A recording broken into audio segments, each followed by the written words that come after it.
Oke, bismillahirrahmanirrahim. Assalamualaikum warahmatullahi wabarakatuh. Waalaikumsalam warahmatullahi wabarakatuh. Waalaikumsalam warahmatullahi wabarakatuh. Terima kasih untuk rekan-rekan, Bapak Ibu yang telah hadir pada siang hari ini. Dan juga tak lupa terhormat Profesor Dr. Sutarto, MSc PhD, yang tidak dapat hadir pada pertemuan kali ini. Namun kita akan tetap melaksanakan diskusi perkuliahan manajemen partisipatif dan pengembangan tim dalam lingkup manajemen MMT. Seperti yang telah kita ketahui, MMT melibatkan semua pihak, fokus pelanggan, dan continuous improvement. Itu adalah 3 pilar penting TQM. Manajemen partisipatif adalah bentuk dari pelibatan semua pihak dalam TQM, dan pengembangan tim merupakan bentuk continuous improvement dalam total quality management.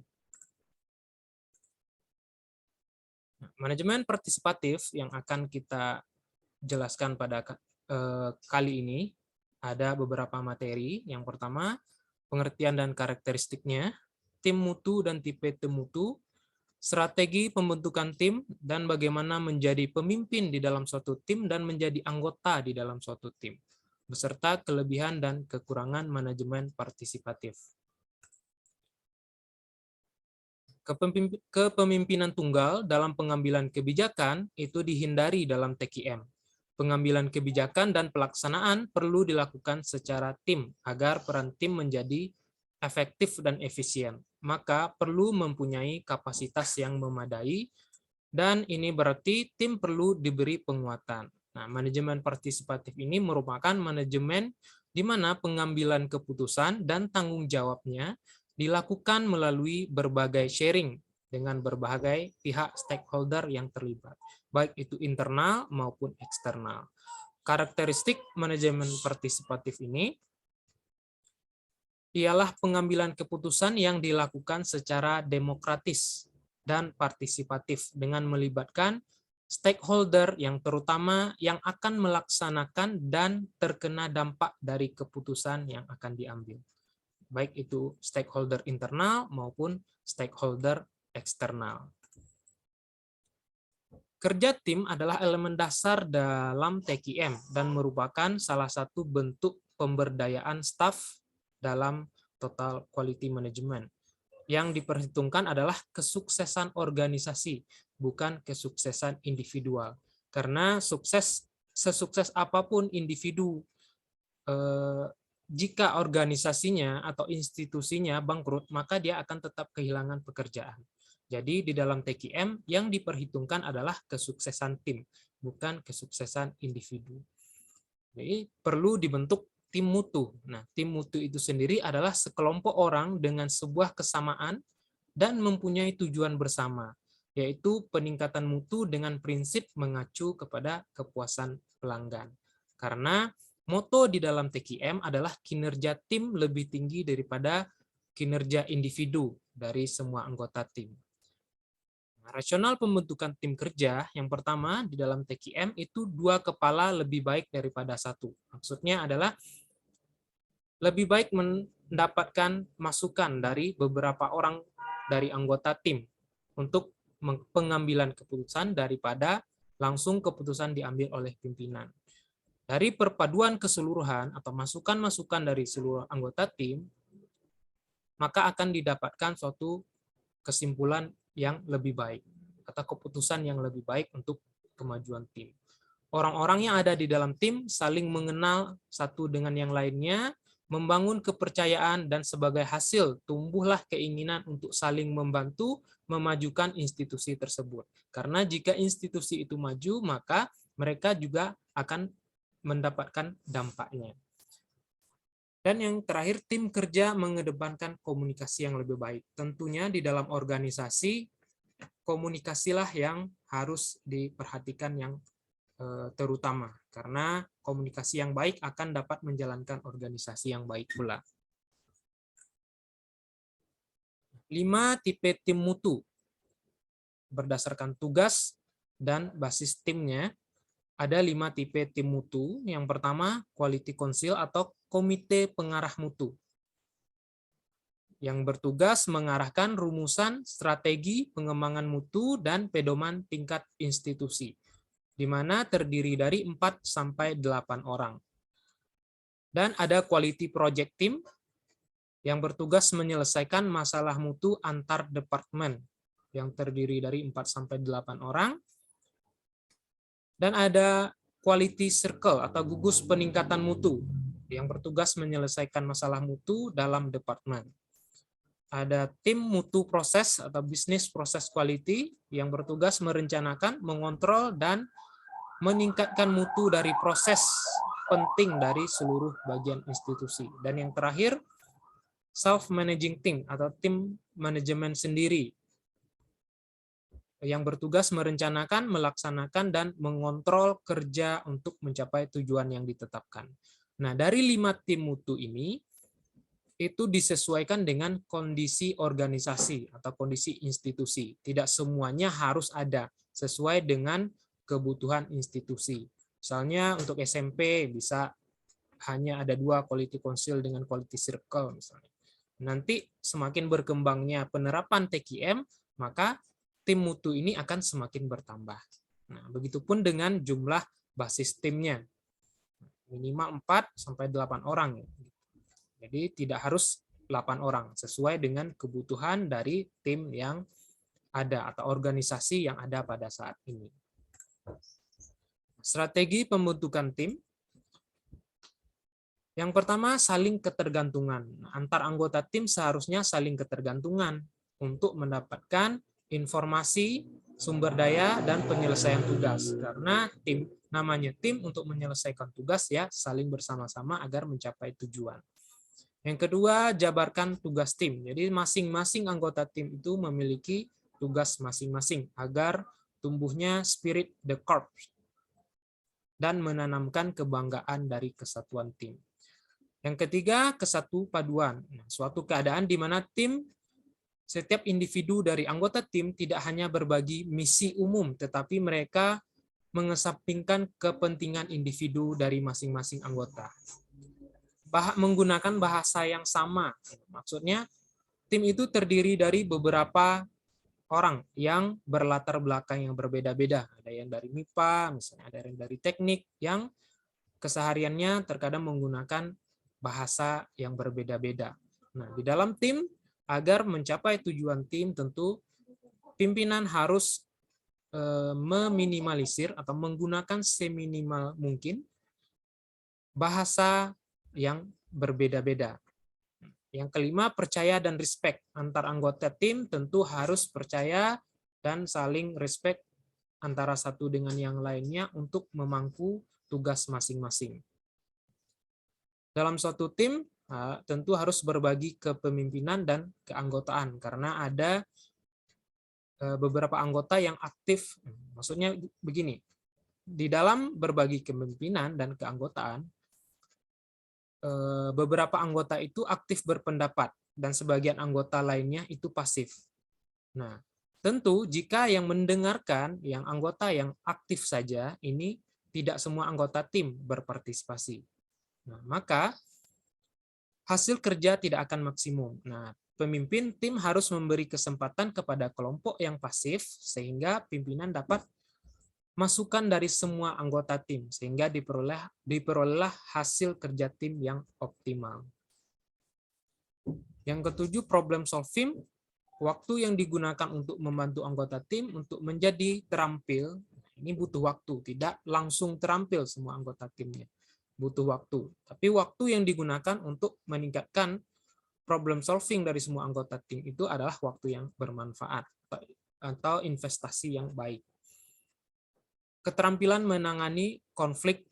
Konflik antar manusia, karena semua anggota tim terdiri dari berbagai kalangan individu yang berbeda-beda, tentu tidak dapat dihindari konflik. Jadi konflik di dalam suatu tim itu adalah hal yang lumrah, walaupun konflik yang kecil. Untuk itu, setidaknya kita harus belajar memahami ketidaksetujuan atau disagree dari berbagai pendapat. ide ataupun isu yang kita ajukan. Sehingga sebagai anggota tim kita harus mampu memberikan usulan tanpa harus menjatuhkan atau menyinggung perasaan anggota tim yang lainnya. Penilaian dan asesmen ini perlu dilakukan kepada anggota tim sejauh mana mereka mencapai misi tim. Misi-misi apa saja yang sudah dicapai. Ini perlu dilakukan asesmen dari tindakan yang telah dilakukan. Berdasarkan asesmen tersebut, jika sudah tercapai tentu adanya perayaan yang akan perayaan pencapaian kesuksesan atas misi-misi yang telah dilakukan atau selebrasi atas misi-misi yang telah dilakukan oleh tim-tim yang bekerja. Nah, ada fase atau tahap dari pengembangan tim. Ini forming, storming, accommodating, norming, dan performing. Tim yang dikembangkan atau dibentuk, di saat tim itu dibentuk, itu tidak semerta-merta langsung institusi itu bisa menjadi lebih baik. Tentu tidak, tetapi ada prosesnya. Ada fase farming, ini fase di mana menentukan tujuan bersama dan membangun kepercayaan bersama. Setelah itu masuk ke fase storming. Fase storming ini adalah benturan nilai-nilai atau benturan kebiasaan dari masing-masing anggota. Karena masih baru bergabung, maka anggota atau setiap individunya masih membawa kebiasaan-kebiasaan atau nilai-nilai yang ia anut sebelumnya. Setelah itu ada fase accommodating. Nah, di sini sudah mulai saling percaya dan mulai menyesuaikan antara individu setiap anggota dengan individu yang lainnya. Baru masuk ke fase norming, dicapainya situasi normal, saling menghargai, dan sudah bersinergi di dalam organisasi. Barulah sampai pada fase performing. Nah, ini berkinerja. Barulah pada fase ini institusi biasanya akan melejit atau menaik kualitasnya. Nah, apakah sampai di performing? Tidak. Menurut Mukhofat Yai tahun 2005, tahap kelima performing bukanlah tahap yang terakhir, tetapi masih ditambah satu tahap lagi, yaitu mengerjakan suatu pekerjaan yang lalu dengan cara yang baru dan juga mengerjakan hal yang baru dengan cara yang baru atau biasa kita kenal dengan inovasi. Jadi kegiatan-kegiatan yang kita lakukan sebelumnya itu kita lakukan dengan cara yang baru dengan harapan dapat mengefektif dan efisienkan kegiatan yang kita lakukan. Dan ada juga ini fase dalam bentuk yang berbeda, fase pengembangan timnya sama, fase-fasenya sama, tetapi ini berdasarkan kinerjanya. Forming, storming, accommodating. Pada fase storming ini adalah fase menurunnya kinerja institusi atau organisasi. Karena pada fase ini benturan nilai dan kebiasaan tadi terjadi. Banyak terjadi silang pendapat, banyak terjadi argumentasi antar individu. Fase accommodating ini mulai melandai karena sudah mulai saling percaya. Dan fase norming ini mulai dari fasenya dia mulai naik lagi, fase norming, karena sudah dicapai situasi normal dan sudah saling bersinergi. Dan pada fase performing ini adalah fase berkinerja, barulah naik kualitas dari organisasi tersebut. Nah, untuk waktunya ini tidak ditentukan berapa lama. Itu sesuai tergantung dengan organisasi tersebut mampu untuk beradaptasi individu yang ada di dalamnya, makin cepat itu makin baik. Jadi waktunya tidak ditentukan. Bisa jadi antar fasenya lama, bisa jadi antar fasenya itu lebih cepat. Nah, agar pembentukan atau pengembangan organisasi menjadi lebih baik dan berjalan dengan lancar, anggota timnya harus memahami bagaimana menjadi pemimpin tim dan menjadi anggota tim. Karena di dalam organisasi, setiap orang perlu menjadi anggota sebuah tim, pemimpin di satu tim, namun juga perlu siap menjadi anggota di dalam tim yang lain. Untuk menjadi pemimpin tim harus memahami yang pertama, pahami dengan jelas misi dari tim.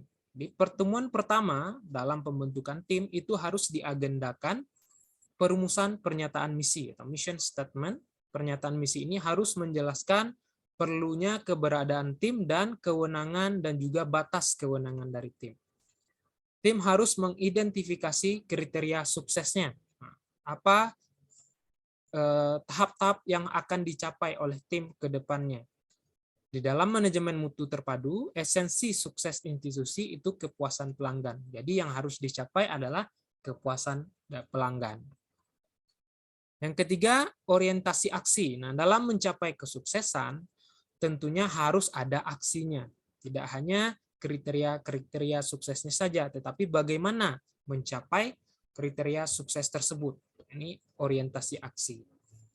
Dan harus menyepakati aturan bersama.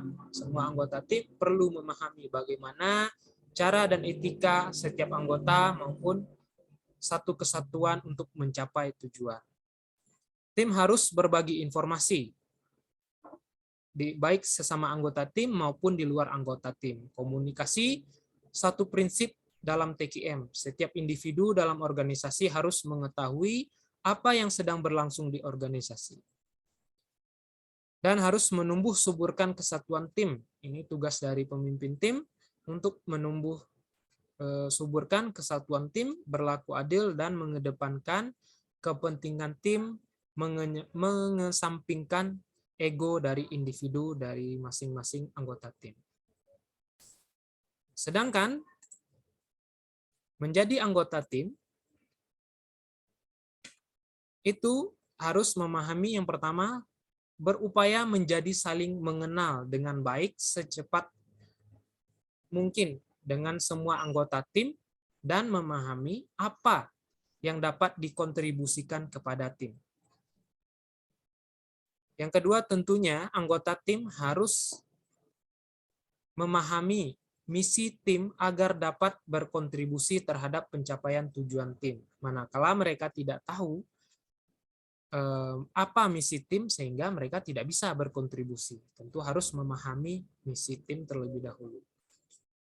Yang ketiga, siapkan apa yang diperlukan dan berpartisipasi atau well prepare. Sebelum pertemuan itu pelajari dulu apa notulen yang lalu, pertemuan yang lalu. Pahami agenda pertemuan apa yang akan dibahas. Bila perlu, literatur-literatur yang sesuai dengan agenda pertemuan itu hendaknya dicatat dan dibahas.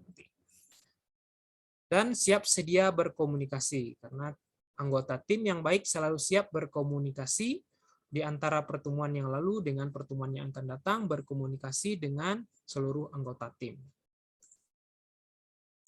Kelebihan dan kekurangan dari manajemen partisipatif. Yang pertama adalah produktivitas yang tinggi. Keterlibatan staf dalam proses pengambilan keputusan memberikan satu dan semua kondisi level, menggambarkan satu dan dari semua level kondisi kerja. Karena semuanya terlibat, jadi baik dari middle, paling bawah, yang tengah, ataupun yang atas itu terlibat sehingga kondisi kerjanya tergambarkan di dalam pengambilan keputusan. Hasil keputusan selalu berorientasi pada target dan untuk memenuhi tujuan organisasi. Yang kedua, kualitasnya unggul. Keputusan dianggap lebih unggul terutama jika kelompok tersebut terdiri dari individu-individu dari berbagai bidang keahlian. Karena dari berbagai bidang keahlian menghasilkan masukan-masukan yang berbagai masukan pula. Sehingga menjadi solusi yang baik bagi organisasi. Dan yang ketiga, penerimaan yang luas. Tentunya keputusan kelompok cenderung lebih mudah diterima oleh kelompok dibandingkan keputusan individu. Sedangkan kekurangannya membutuhkan waktu dan tenaga yang lebih. Karena untuk mengumpulkan stakeholder yang terlibat di dalam organisasi membutuhkan waktu dan tenaga pula. Keputusan kualitas yang rendah ini biasanya melalui pengambilan keputusan partisipatif yang jika di dalam organisasi tersebut terdapat individu yang dominan. Nah, di mana keputusan tersebut, keputusan kelompok tersebut bukanlah keputusan kelompok yang sebenarnya, tetapi dipengaruhi atau besar pengaruhnya dari anggota kelompok yang dominan tadi. Ini menjadi keputusan kualitasnya rendah karena bukan berdasarkan masukan dari semua anggota kelompok, tetapi dipengaruhi atau besar pengaruhnya dari anggota kelompok yang dominan di dalam organisasi tersebut. Dan yang terakhir, menghambat beberapa kegiatan. Kegiatan pengambilan keputusan secara demokratis rata-rata membutuhkan waktu untuk mengadakan rapat, karena kalau misalnya guru atau dosen yang mengajar untuk melaksanakan rapat tentu membutuhkan waktu sehingga mereka tidak bisa mengajar di kelas, sehingga menghambat beberapa kegiatan pembelajaran. Nah, untuk selanjutnya ini pembahasan jurnal internasional. Oke, judulnya Building Innovative Team.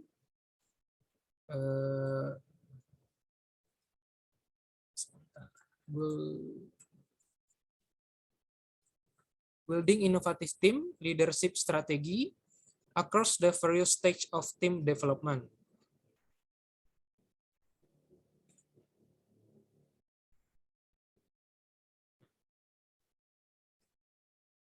Di mana penelitiannya untuk mengetahui strategi yang harus dilakukan pemimpin dalam tahap-tahap pengembangan tim. Nah, seperti tadi, tahap-tahap pengembangan tim itu sudah kita ketahui, ada forming, storming, norming, dan performing. Nah, di dalam penelitian ini, dia mencari tahu strategi yang harus dilakukan pemimpin. Pada fase forming itu, pemimpin atau leaders itu hendaknya bertindak sebagai mentor, di mana dia harus mengidentifikasi permasalahan-permasalahan dan peluang yang ada untuk memajukan organisasi tersebut. Pada fase storming itu pemimpin hendaknya bertindak sebagai instruktur, di mana tugasnya mengevaluasi kelemahan dan kekurangan dari organisasi agar bisa diperbaiki. Jadi organisasi tersebut terus berkembang, continuous improvement. Pada fase norming ini leadersnya atau pemimpinnya bertindak sebagai coach. Ini juga terus mengevaluasi kelebihan dan kekurangan dari organisasi yang ia pimpin. Dan pada fase performing ini pemimpin hanya sebagai fasilitator dari anggota organisasinya yang bertindak. Jadi ada beberapa temuan di dalam penelitian ini yang kita fokuskan kali ini adalah pada temuan strategi yang dilakukan pemimpin dalam tahap-tahap pengembangan tim. Baik, jadi itu presentasi mengenai pengembangan tim dan manajemen partisipatif pada manajemen MMT. Kali ini untuk selanjutnya, jika ada yang ingin ditanyakan atau ada rekan-rekan yang lainnya ingin menyampaikan pendapat, silakan.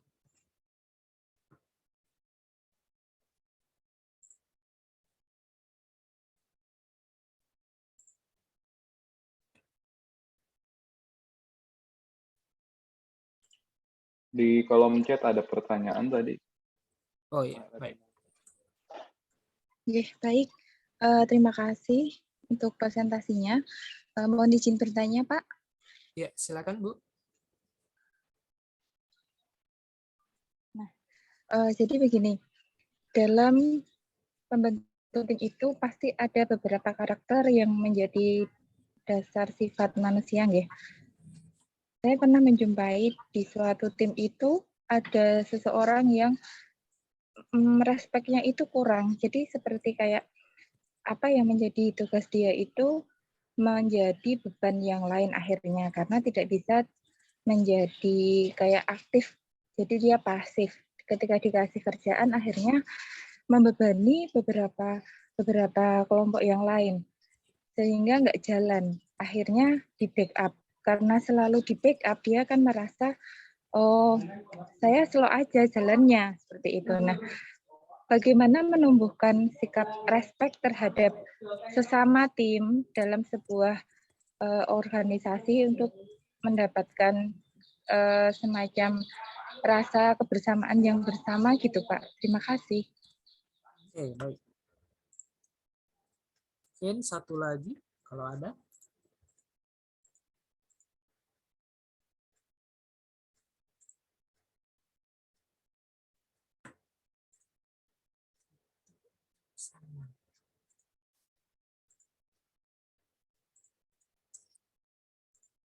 Oke, kalau tidak ada saya coba jawab dulu. Pertanyaan pertama dari Mas Akpin.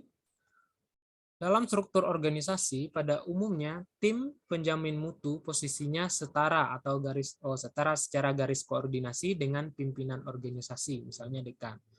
Apakah ini sudah ideal? Jika tidak, bagaimana? Bagaimana sebaiknya? Oke, baik. Jawaban saya, berdasarkan manajemen mutu, yang kita pahami selama ini bahwa dalam manajemen mutu memang organisasi di dalam manajemen mutu tidaklah bertingkat, tetapi dia setara, di mana setiap anggota timnya itu memiliki fungsinya masing-masing. Tetapi di dalam struktur organisasi itu bertingkat. Nah, apakah ini sudah ideal? Menurut saya sudah ideal karena dalam menjamin mutu suatu organisasi, tentu mereka harus bebas dari tekanan dekan, gitu kan. Kalau dia di bawah dekan, tentu mereka memiliki tekanan untuk membuat bagaimana hasil dari organisasi tersebut bagus, karena yang dinilai tersebut termasuk yang dinilai adalah kinerja dekan tersebut. Nah, tentu mereka harus terbebas dari tekanan yang dapat mempengaruhi hasil dari mutu organisasi tersebut. Menurut saya seperti itu, Mas Adpin. Mungkin ada dari rekan-rekan yang lainnya atau Bapak Ibu yang di lembaga penjamin mutu di sini bisa memberikan pendapatnya.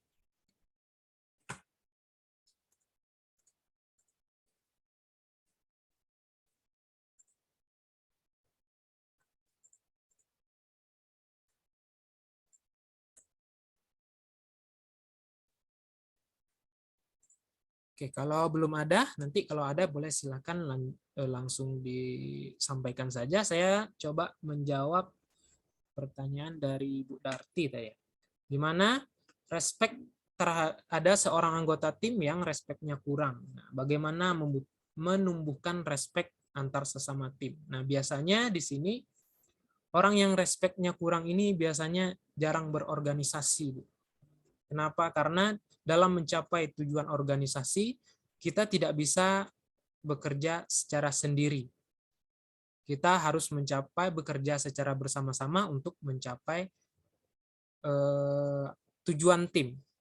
Nah, biasanya di sini respect sesama tim ini akan didapatkan jika tim tersebut berjalan secara terus-menerus. Orang-orang yang tidak respect atau tidak ingin bekerja bersama tim tersebut biasanya dia akan tersisih sendiri gitu. Dia bekerja sendiri sedangkan yang lainnya bekerja secara bersama-sama.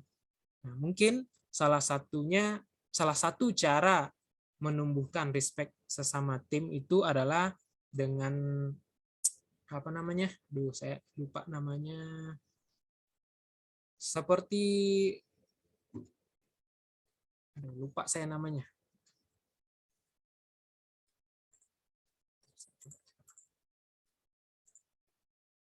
Seperti kegiatan outdoor gitu, Bu. Kita dalam organisasi tersebut bersama-sama pergi kegiatan outdoor, melakukan outbound seperti itu. Jadi dengan adanya komunikasi di dalam kegiatan tersebut sehingga bisa menumbuhkan respect antar sesama tim.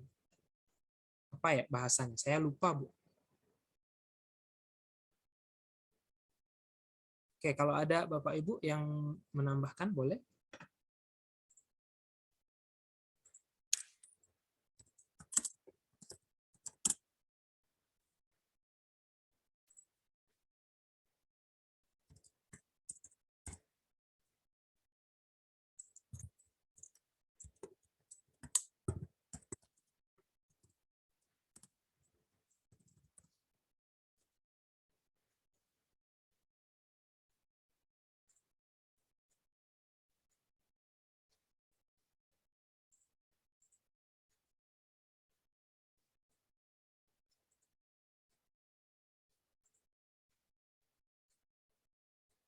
Oke, bagaimana? Apakah ada tanggapan lagi, Bapak Ibu?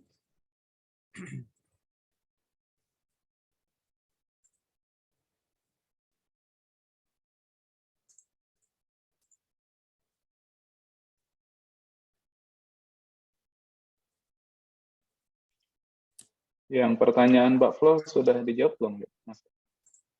Tanya siapa? Bu Flo Oh, nggak di kebaca, sorry di atas di ya. kolom chat. Iya, nggak kebaca. Oke, bagaimana komunikasi yang baik seperti yang disampaikan tadi? Bagaimana cara menjaga mutu antar departemen, contohnya pada institusi pendidikan? Oke, baik. Maaf, Mbak Flo, tadi nggak kebaca yang paling atas soalnya. Oke, pertanyaan pertama, bagaimana cara komunikasi yang baik seperti yang disampaikan tadi? Nah, baik, di dalam suatu organisasi tentu harus mengedepankan komunikasi, apalagi dalam TKM adalah komunikasi menjadi landasan utamanya. Nah, bagaimana komunikasi yang baik antar tim di dalam organisasi ini seperti tadi, itu tentu harus ada. Bagaimana kita berkomunikasi dengan tim yang lainnya, bagaimana kita respect terhadap anggota tim yang lainnya, kita berkomunikasi di dalam tim tentu ada kaidah-kaidahnya yang baik. Nah, cara menjaga mutu antar departemen. Oke, baik. Ini saya coba share.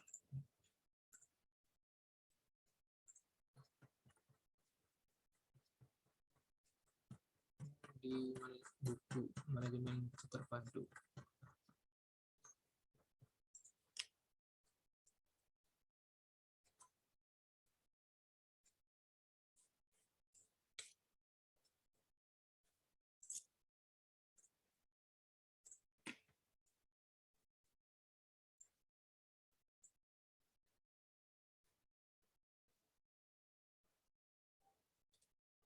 Nah, bagaimana menyelesaikan menjaga mutu antar departemen? Nah, jadi kalau di sini menjaga mutu antar departemen itu dengan membentuk organisasi yang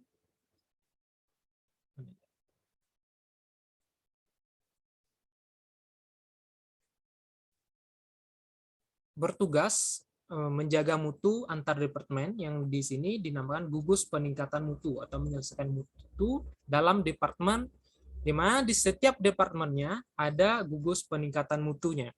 Jadi setiap departemen punya gugus peningkatan mutu masing-masing yang nanti berinduk kepada gugus peningkatan mutu atau komite pengarah mutu secara keseluruhan.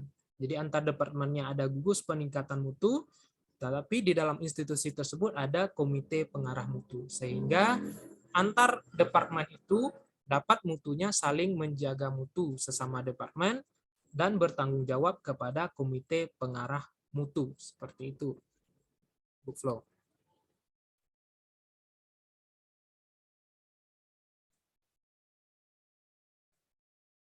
Jadi yang anggota yang berada di dalam gugus mutu tersebut adalah khusus pekerja di departemen tersebut. Nah, jadi departemen A misalnya itu menjaga mutu di departemen A dan departemen B ada juga gugus mutunya. Nah, menjaga mutu di departemen B. Nanti gugus mutu tersebut bertanggung jawab kepada komite pengarah mutu yang menjadi puncak pengawas mutu di institusi tersebut. Begitu, Bu Flo.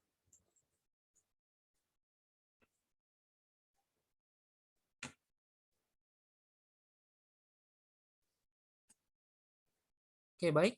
Bagaimana?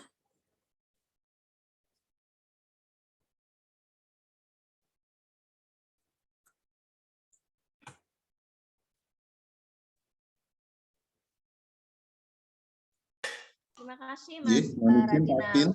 Terima kasih Mas Radinal. Baik, sama-sama Mbak Flo. Ya, silakan Pak Sudarwanto. Nggih, mau mencoba untuk minta masukan nggih. Ya, Untuk suatu organisasi itu kan ada kerja tim di internal ya Pak, istilahnya tim internal. Ya. Kalau ada suatu kegiatan tertentu atau mungkin bisa disebut sebagai proyek, itu akan bekerja sama dengan pihak luar atau tim luar. Nah, apakah cara membuat teamwork dari internal dan eksternal itu tahapannya juga sama Pak, untuk membuat kerjasama yang dari internal dan eksternal tadi itu yang saya tanyakan Pak Radinal. Terima kasih. Oke, baik Pak Sudarwanto. Menurut saya sih sama prosesnya, karena di dalam pembuatan organisasi atau tim proyek mutu itu dilakukan analisis stakeholder, siapa saja yang terlibat di dalam peningkatan mutu tersebut dan keputusan-keputusan yang akan diambil dalam peningkatan mutu tersebut. Jadi tidak hanya yang berada di internal, tentu harus ada yang eksternal. Apalagi kita di bidang vokasi, itu yang terlibat bisa dari industri, begitu. Bisa juga dari pengguna lulusan. Nah, seperti yang saya sampaikan tadi, tidak hanya dari pihak internal, tetapi juga pihak eksternal. Untuk tahap-tahapnya, menurut saya sama. Nggih, terima kasih Pak Radinal. Ya, baik.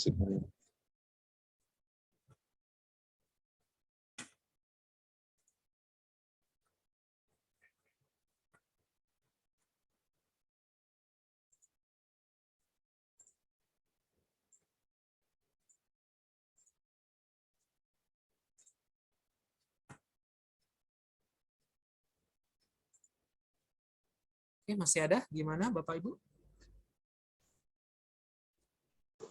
Kalau sudah tidak ada, mungkin dicukupkan Pak Radinal. Oke, baik. Kalau sudah tidak ada, saya rasa itu adalah presentasi dan diskusi kita pada siang hari ini. Terima kasih untuk Bapak Ibu yang sudah hadir.